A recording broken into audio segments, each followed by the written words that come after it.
Ito na si Kuya Beans. Kuya Beans, ready ka na maglagay ng chicken?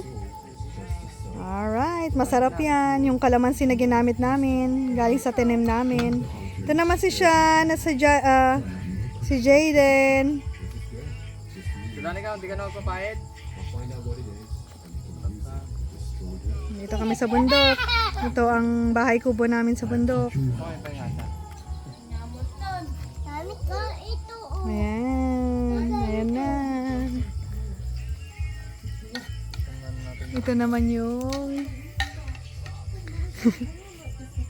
projector na ginagamit namin, nanonood yung mga bata. Ayan, para-paraan lang.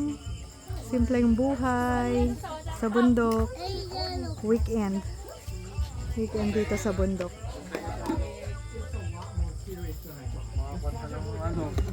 Kainin ng manok yung manok. Oh, bantayan nyo yung manok. Ay ng aso. Sarap, ready na kayo? Gutom na ba kayo, guys? No. Ready na. Oh, ikaw na mag-ilaw, Balong. Ilawan mo si Kuya. Ayun. Saan yung mga alaga mo, Mimi? Nandun sa mansion nila. Ang dilim dito sa bundok. Na ano yun, Balong? Ay, pay ako. Sige, sandali lang.